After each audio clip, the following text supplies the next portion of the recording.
주님께서 여러분과 함께 루카가 전한 거룩한 복음입니다. 그때 바리사이 가운데 어떤 이가 자기와 함께 음식을 먹자고 예수님을 초청하였다.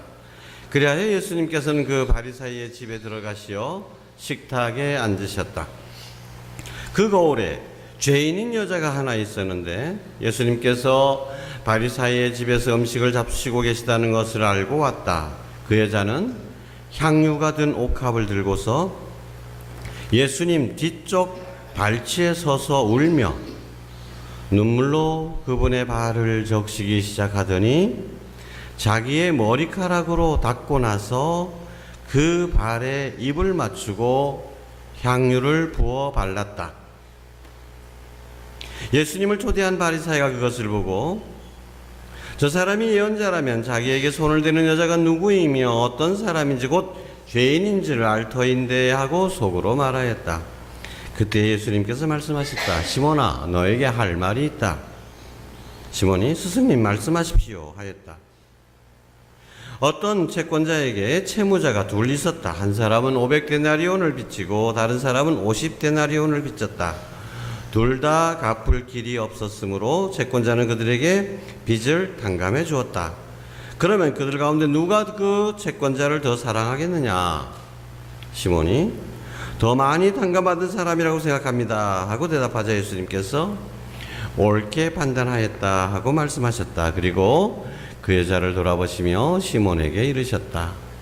이 여자를 보아라.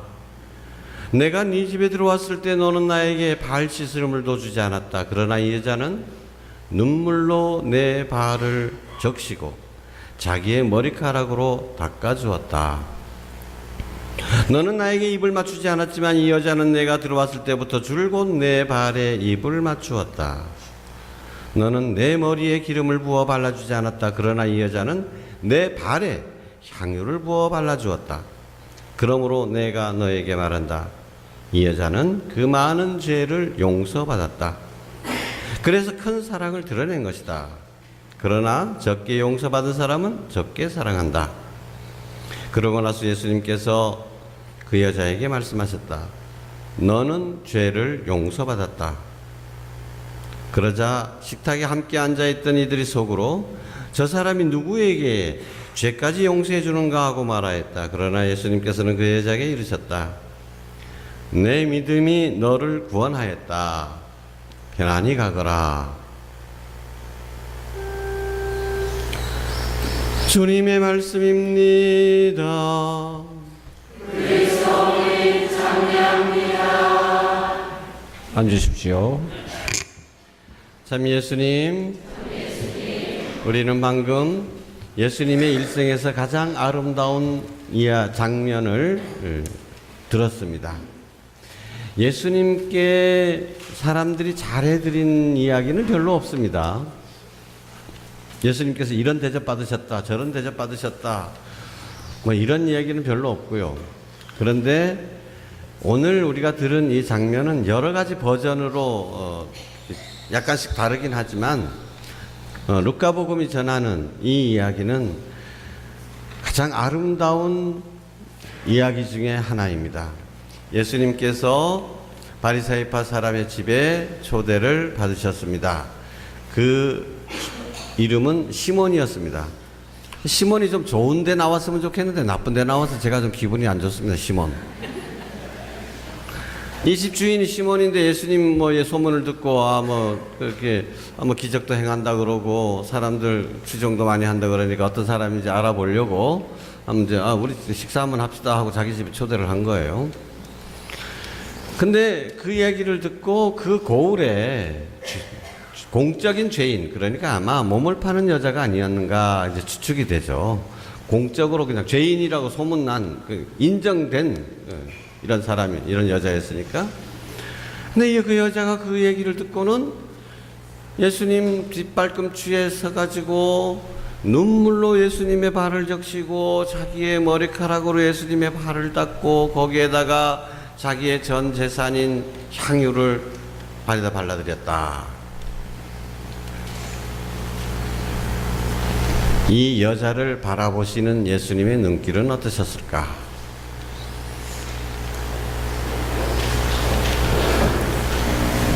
보통 우리가 예수님께서 식사에 초대를 받으셨다 그러면 저 최후의 만찬 그림 여러분 다 보셨죠?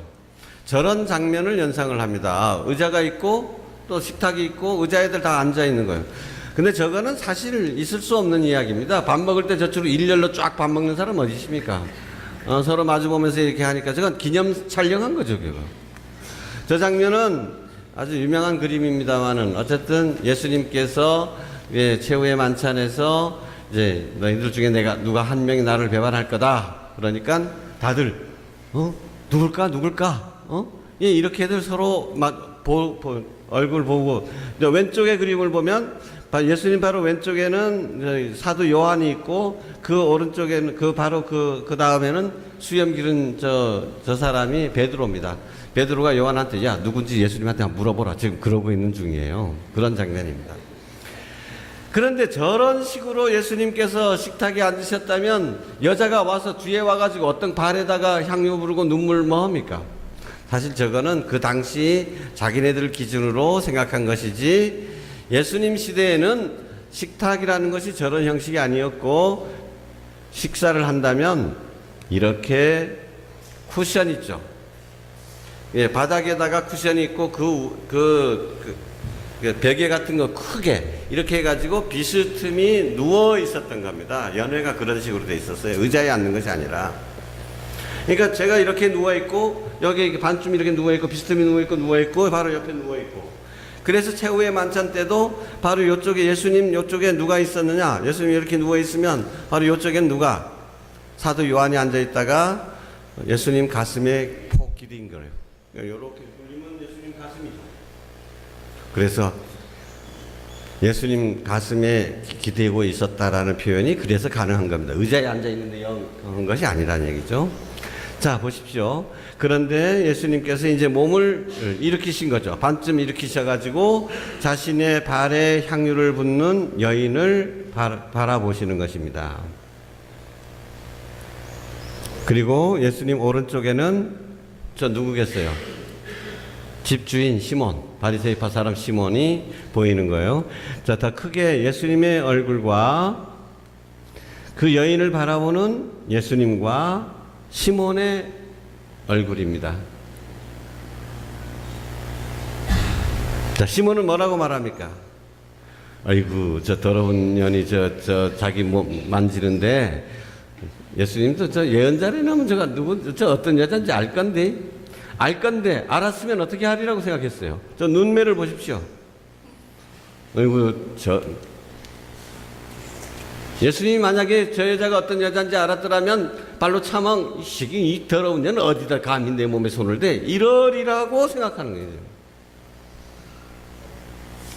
그러나 예수님의 눈길은 어떻습니까?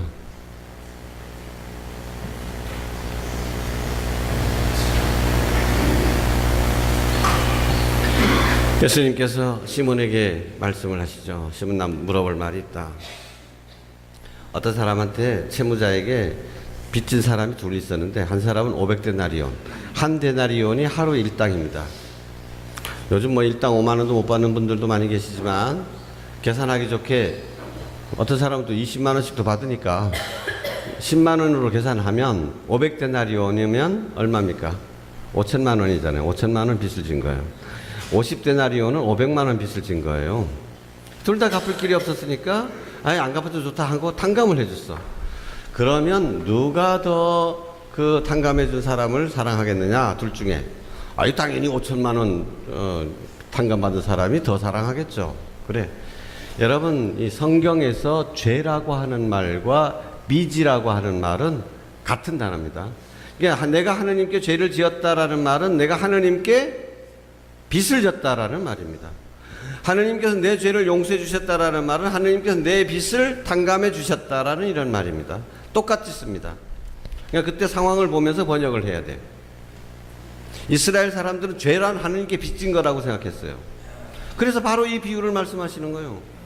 그러니까 누가 더 많이 사랑하겠느냐? 더 많이 탕감받은 사람. 죄는 더 많이 용서받은 사람이 더 사랑할 것입니다. 그래. 이 여자를 봐라. 이 여자가 이러한 극진한 사랑을 보인 까닭이 무엇이겠느냐?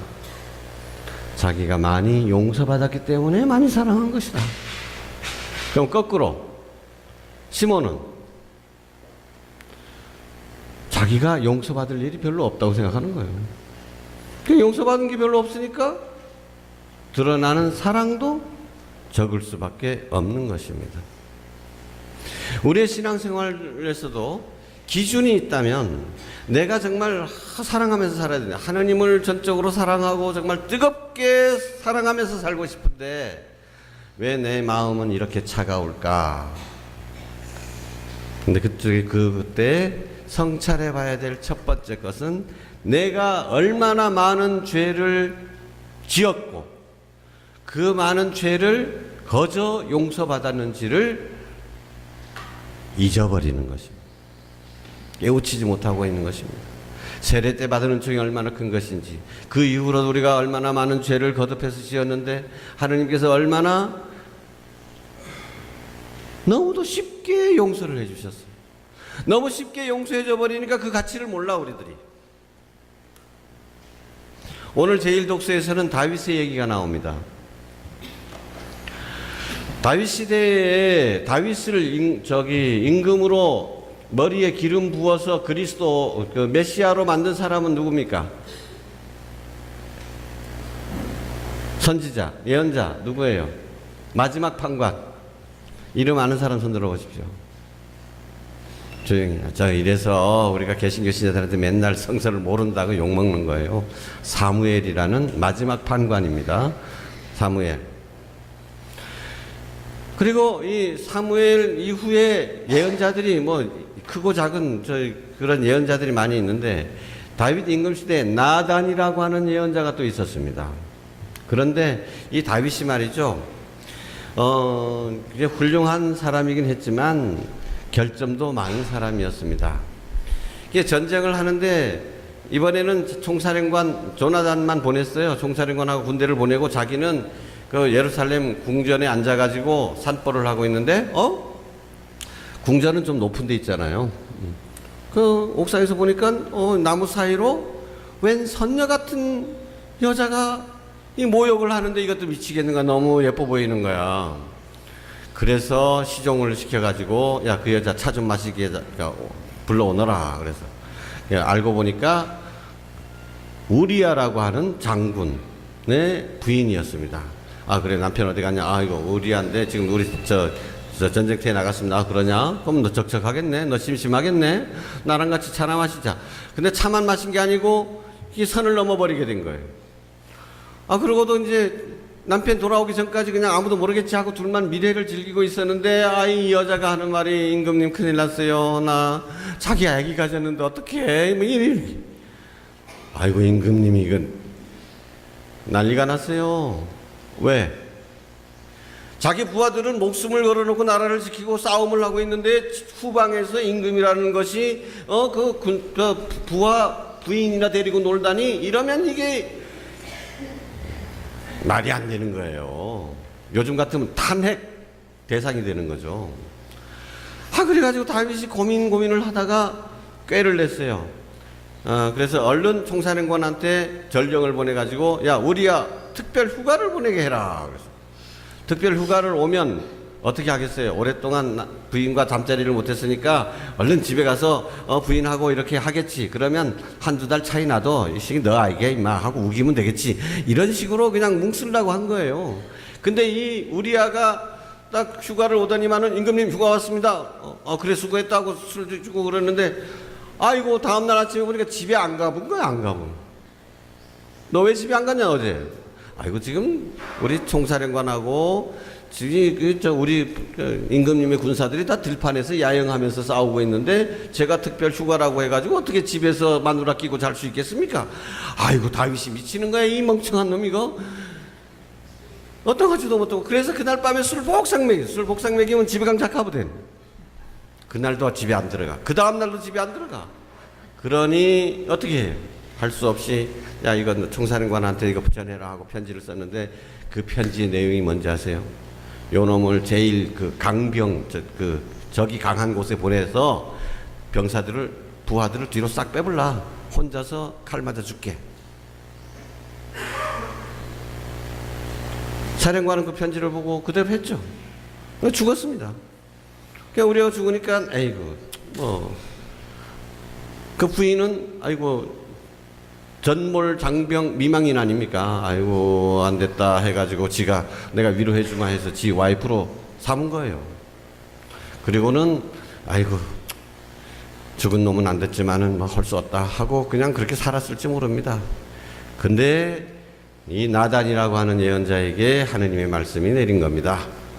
그래서 나단이 나타나면 다윗이 도망가 버릴까 하고 겁내가지고 일부러 변장을 막 해가지고 백성들 틈에 숨어 있어서 임금님이 밖으로 나오니까 임금님 억울합니다. 제 이야기 좀 들어봐 주십시오. 막 이러는데 나단이 임금님 너무도 억울한 일이 있습니다. 그러니까 다윗이 잠깐 걸음을 멈추고 뭔 일인데 한번 얘기해봐라. 그러니까 아이고 우리 마을에 말입니다. 양 100마리나 가지고 있는 큰 부자가 있고 새끼 양 1마리밖에 없는 가난한 그 사람이 있었습니다. 이 가난한 백리에게는 새끼 양이 전 재산이라 잠잘 때도 끼고 자고 같이 밥 먹고 이러는데 부잣집에 손님이 왔는데 자기 양 잡아 죽이기가 아까워가지고 그 가난한 사람의 그 새끼 양을 빼앗아가지고 그걸로 손님을 대접하지 않았습니까? 다윗이 그 얘기를 들으니까 그 어떤 그런 이런 나쁜 놈이 있냐? 내 나라에 그런 나쁜 놈이 있다니 당장 잡아오너라 이런 거요. 나탄이 딱 변장을 딱 풀고는 너가 그 새끼다 임마. 하느님께서 말씀하신다. 너 여자 부족하게 줬더냐? 여자 부족하면 나한테 얘기했으면 더 줬을 거다. 근데 그 우리야 그 아내 하나밖에 없는데 그걸 그렇게 취하기 위해서 그걸 죽이기까지 하고 말이지. 그런데 이때 다윗이 어떻게 했습니까? 아이고 나 그거 그 추측 안 했어도 하고 도망가 버릴 수도 있었어. 근데 그 즉시 땅에 무릎을 꿇고 제가 하느님께 죄를 지었습니다 라고 고백을 하는 겁니다. 제가 하느님께 죄를 지었습니다. 그리고는 그러니까 나단이 뭐라고 얘기합니까? 참 너무 쉽잖아요 여러분. 뭐래는 너가 너 죄를 알고 용서를 청하니까 하느님께서 너의 죄를 용서해 주실 것이다. 너무 쉽지 않아요? 오늘 화답송에서 노래한 거 있잖아요. 다윗의 노래입니다.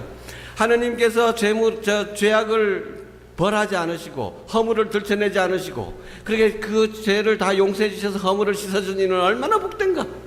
자기 얘기예요. 자기 얘기. 자기가 그렇게 큰 죄를 지었는데도 주님께서 아무런 추궁도 하지 않으시고 그저 내 죄를 고백하고 용서해달라 그랬을 때 그저 용서해 주시는 하느님. 그런 하느님을 모시는 우리 백성들은 얼마나 행복한가. 제가 한 가지 얘기를 더 하고 싶습니다.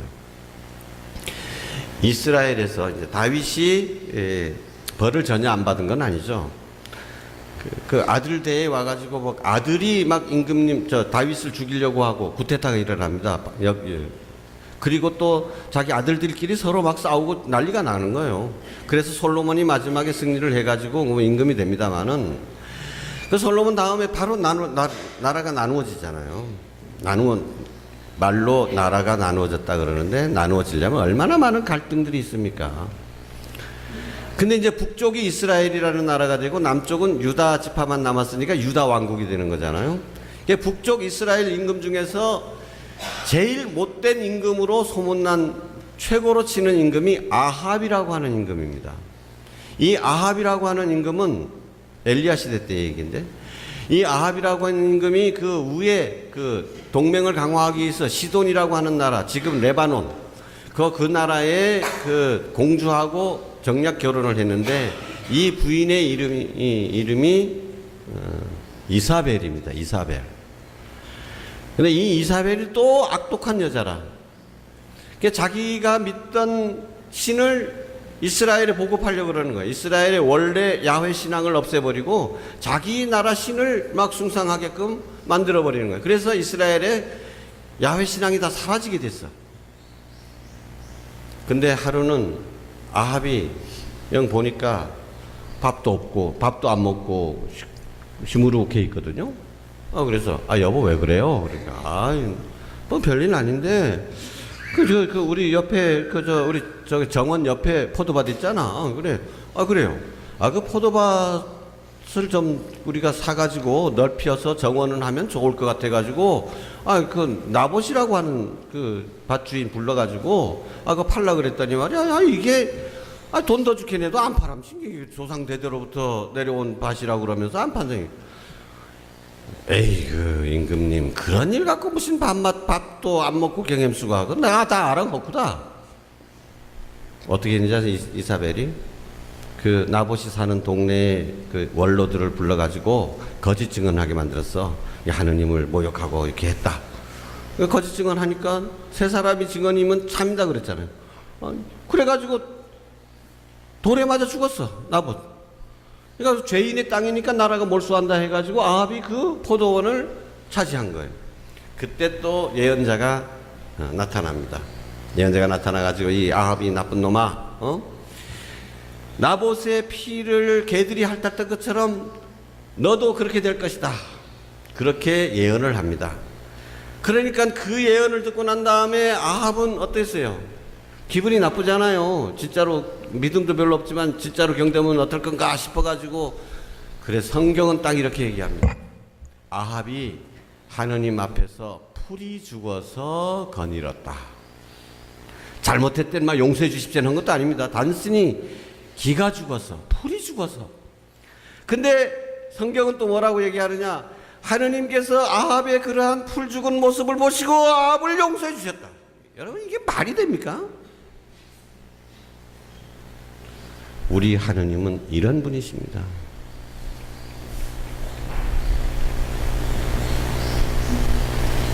자비가 넘치시는 분, 용서의 하느님. 저기 시몬은 이런 하느님을 몰랐습니다. 그러니까 저런 눈초리를 하고 쳐다보는 거죠. 예수님은 바로 그런 하느님을 우리에게 가르쳐 주신 것입니다. 그래서 예수님께서는 세리와 창녀들이 바리사이들보다 더 먼저 하느님 나라에 들어간다. 그 얘기를 이 여자가 들었을 겁니다. 그 여자 예수님 알았습니까? 그 전에 만났습니까? 내 생각에는 전혀 만난 적이 없는 사람입니다. 그제 소문으로 예수님 이야기를 들었겠죠. 예수님의 가르침에 대한 이야기를 들었습니다. 예수님께서는 하나님은 자비로우신 분이시고 우리 아버지시고 죄인들을 용서해 주시는 분이시다. 그 얘기를 듣고 마음이 벅차올랐던 겁니다. 나 같은 죄인도 하나님께서 나를 사랑하신다고? 양 100마리가 있는데 한 마리가 길을 잃어버리면 한 마리를 찾아가지고 그렇게 헤매시는 분이시고, 그렇게 양을 찾게 되면 어깨에 메고 돌아와서 잔치를 벌이시는 분이시다. 나 같은 길 잃은 죄인도 하나님께서 나를 버려두지 않으시고 나를 찾아 헤매시는구나. 하나님께서 나를 기억하고 계시구나. 하나님 마음에 내가 있구나. 이 얘기를 들으면서 감동이 돼가지고 나도 새롭게 살 수 있겠구나. 그래서 예수님이 오신다는 이야기를 듣고 자기 전 재산 목록 1호를 가서 아낌없이 예수님의 머리도 아니고 발에 부을 수가 있었던 것입니다.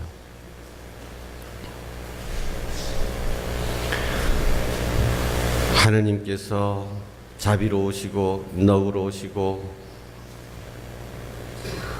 화를 내시다가도 너무 쉽게 풀어지시고, 이것이 우리의 하느님입니다. 우리가 저 여인의 입장에서 볼 때 그러한 사랑을 받고 있다면 당연히 저렇게 큰 사랑을 보여드리게 되는 겁니다. 근데 우리가 이런 얘기 듣고도 감동도 없고 별로 우리 삶이 달라지지 않는 이유는 내가 얼마나 많은 죄를 용서받았는지를 모르고 있거나 또는 잊어버렸기 때문인 것입니다. 오늘 하느님께서 내 죄를 어떻게 씻어주셨는가? 당신 아드님의 십자가의 피를 통해서 내 죄를 씻어주셨다는 거예요. 내가 얼마만큼 하느님 아버지의 자비와 용서를 받고 있는지 이것을 늘 마음에 간직하고 더 감사하는 마음으로 우리의 삶이 저렇게 저 여인의 삶처럼 저절로 표현이 될 수 있도록 사랑으로 드러날 수 있도록 기도합시다. 아멘.